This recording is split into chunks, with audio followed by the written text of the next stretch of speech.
Long before the arrival of Spanish explorers, the land we now call the Philippines was a vibrant tapestry of over 7,000 islands, each with its own unique identity, customs, and way of life. These islands were not a single nation, but a collection of independent communities, each thriving in their own right. The archipelago was a crossroads of cultures, where the sea was both a barrier and a bridge, connecting people to each other and to distant lands.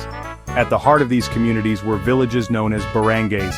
Each barangay was led by a respected chief called a datu, who guided the people and maintained order. The datu was not just a leader but also a symbol of unity, wisdom, and strength for the villagers. Life in the barangay revolved around cooperation, kinship, and mutual respect. The early Filipinos were skilled farmers, cultivating rice and root crops on terraced hillsides and fertile plains.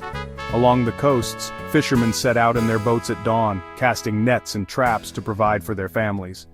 Markets bustled with activity as people traded goods like pottery, woven cloth, and precious metals, not only among themselves but also with traders from faraway lands.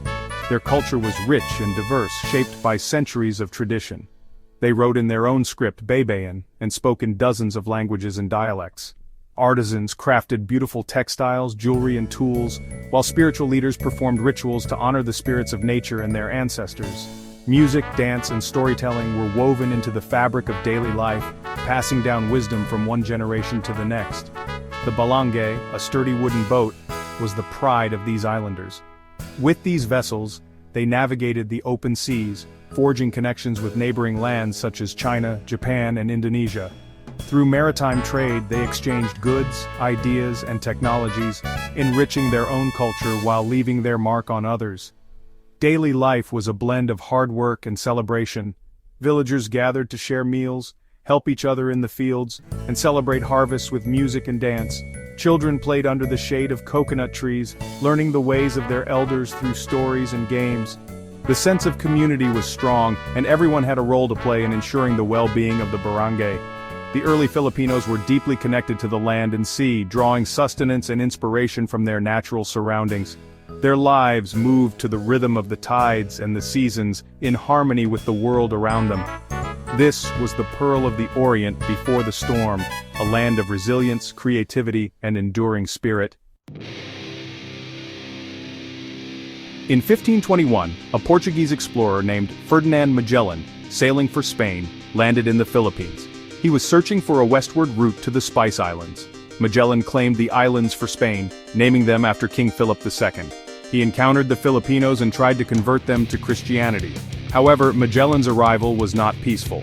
He engaged in battles with the Filipinos, ultimately meeting his demise at the hands of Lapu-Lapu, the chieftain of Mactan. Although Magellan died, his expedition marked the beginning of Spain's interest in the Philippines. It opened the door for future expeditions and the eventual colonization of the archipelago. After Magellan, Spain sent more expeditions to solidify their claim on the Philippines. They established the first permanent Spanish settlement in Cebu in 1565. The Spanish came with two main goals: to spread Christianity and to acquire wealth from the islands. They used a combination of religion and military force to achieve these goals. The Spanish friars, who played a significant role in the colonization, learned the local languages, established missions, and built churches. They converted Filipinos to Catholicism, which became the dominant religion in the Philippines. Spanish colonization brought significant changes to the Philippines. The Spanish introduced a new system of government, with the islands becoming a colony ruled by a Spanish governor-general. They implemented their laws, collected taxes, and forced labor upon Filipinos. They also introduced new crops, livestock, and technologies influencing agriculture and trade.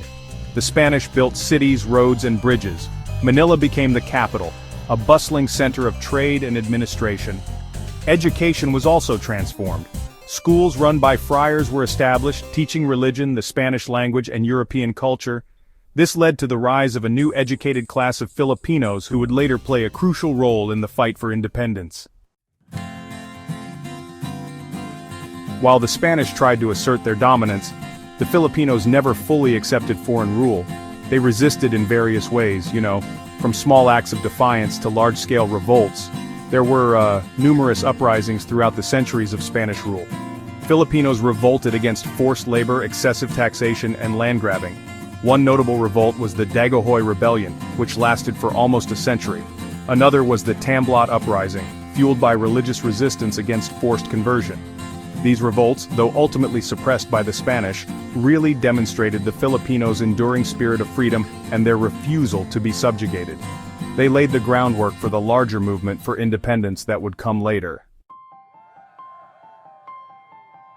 Despite the brutality and hardship of Spanish rule, something remarkable began to take shape in the hearts of the Filipino people. For more than 3 centuries, the archipelago endured foreign domination, with its people subjected to forced labor, heavy taxation, and the suppression of their native customs and beliefs. Yet even in the face of such adversity, a sense of Filipino identity began to emerge, forged in the fires of shared suffering and hope. Filipinos from different islands, Luzon, Visayas, and Mindanao, who were once separated by vast seas, distinct languages, and unique traditions, slowly began to see themselves as one people. The realization grew that despite their differences, they shared a common fate under colonial rule.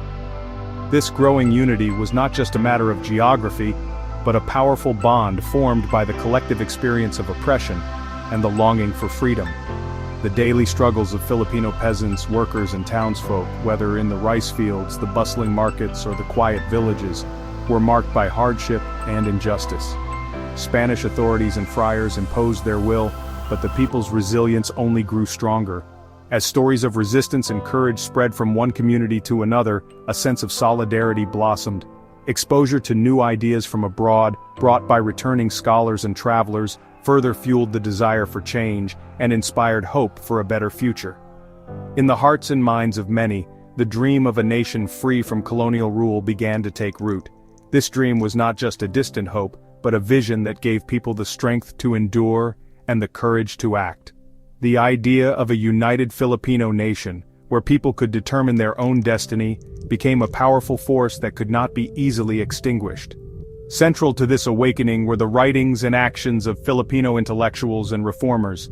In secret gatherings and through the pages of books, pamphlets, and newspapers, they exposed the injustices of Spanish rule and called for reform, equality, and ultimately, independence.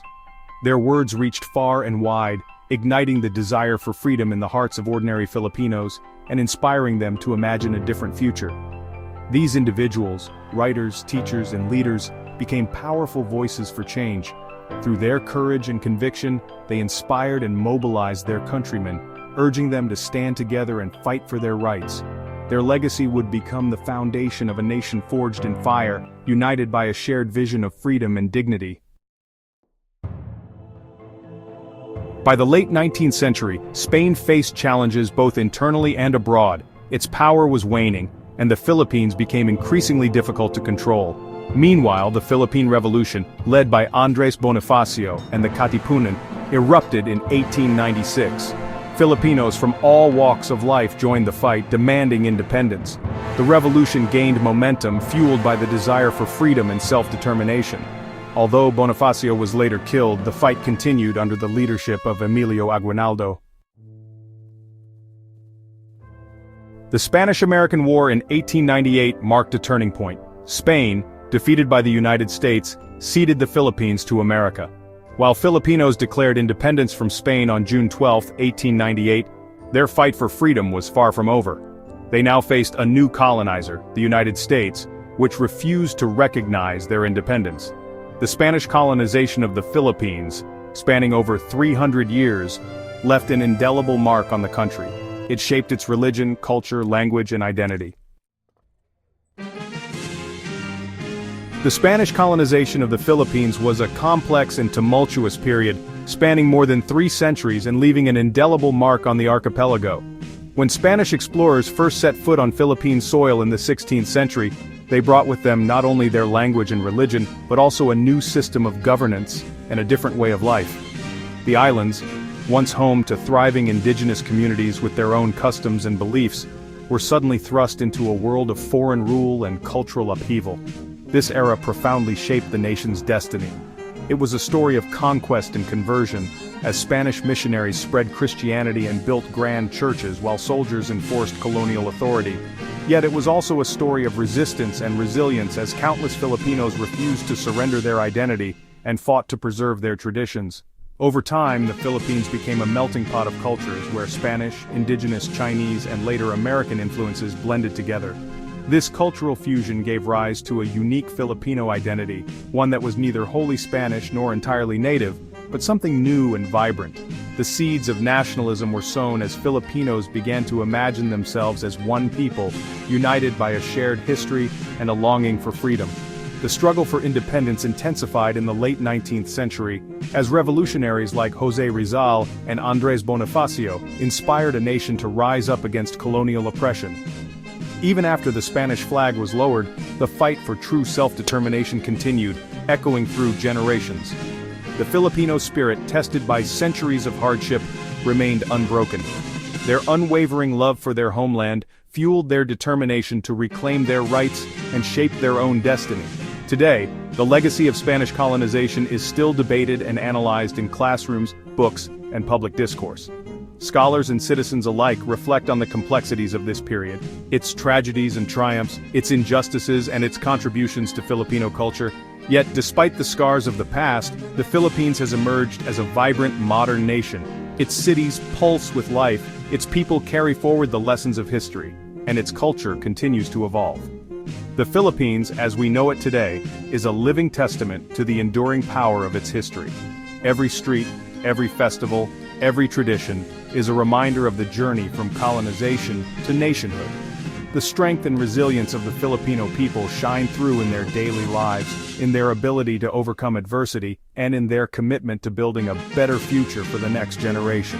For centuries they endured foreign rule but never lost sight of their dream for freedom. Their courage and unity in the face of oppression laid the foundation for the independent nation we see today. As a new generation of Filipinos steps forward, they carry with them the hopes and dreams of those who came before, determined to forge their own path and to ensure that the story of the Philippines is one of hope, pride, and an unbreakable spirit.